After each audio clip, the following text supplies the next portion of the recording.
My daughter, who is a veterinary assistant, told me something interesting. Sometimes we have pets, cats, dogs, and suddenly they become more and more calm, less playful, less...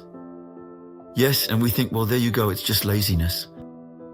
When in reality, it's something entirely different.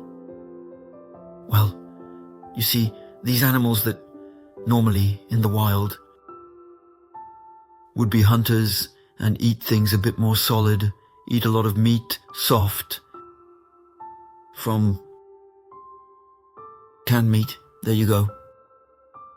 And there is tartar that appears on their teeth. And under these layers of tartar, it happens that there are infections in the teeth. And in reality, these little animals suffer.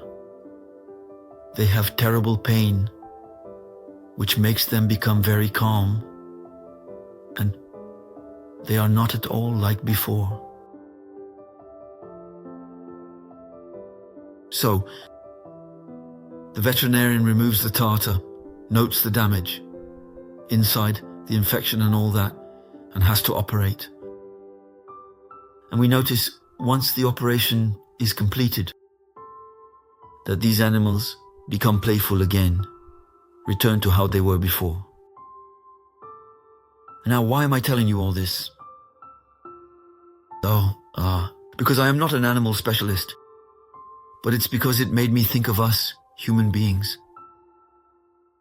It's that we have the difficulty in communicating. With animals, we understand. They don't speak our language and all that. And then, especially, we, human beings, are often not very clever at understanding the unspoken. And I think that this problem, we have it too.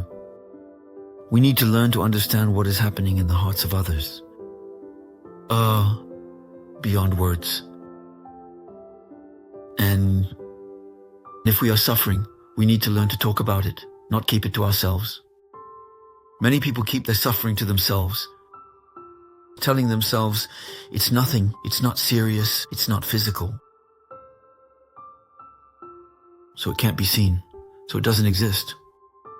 Yet, there are people who have experienced abuse, who have gone through difficult things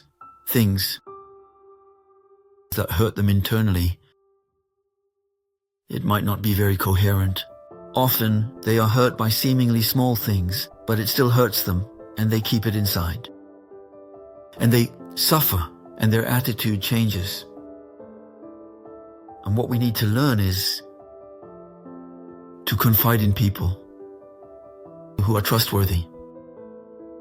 It's not always easy to find, but there are people who are good listeners.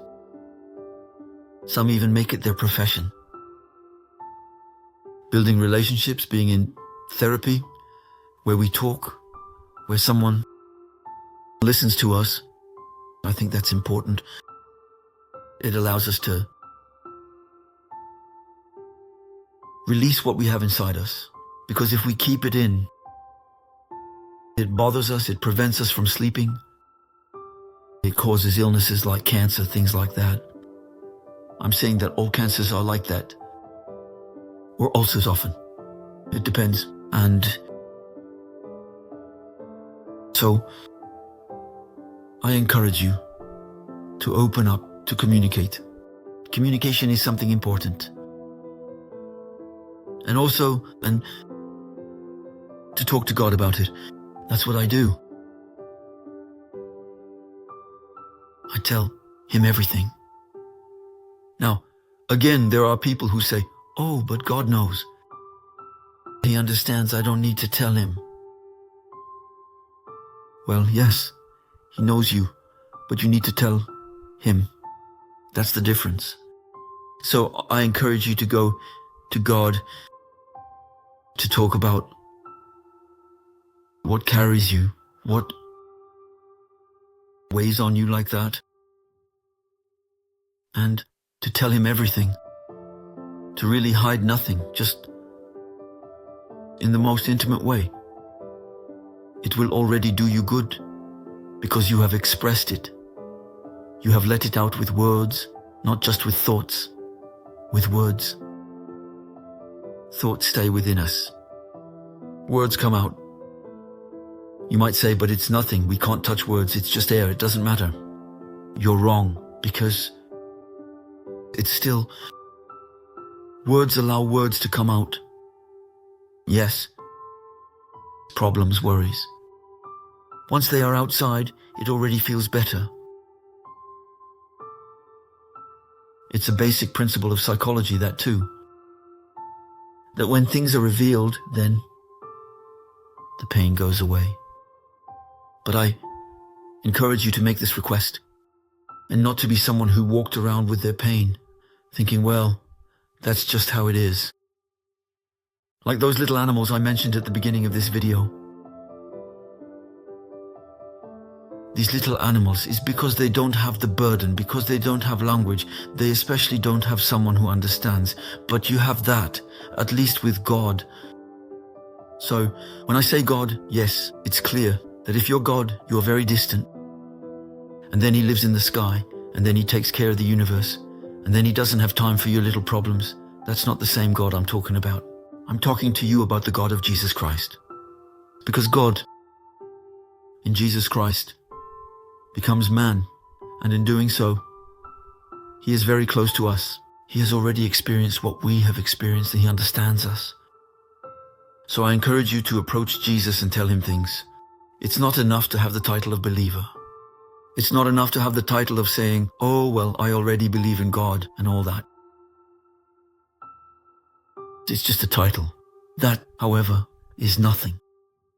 However, to live your faith, to live concretely. You believe in Jesus, okay? Then you talk to Him.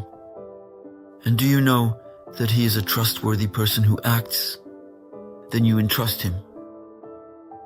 As you know He exists, and that He is powerful, and that you have entrusted Him. You know He acts. So you can be confident, and things get better, and miracles happen. And the miracle of deliverances, of those words that trouble us, well, it happens.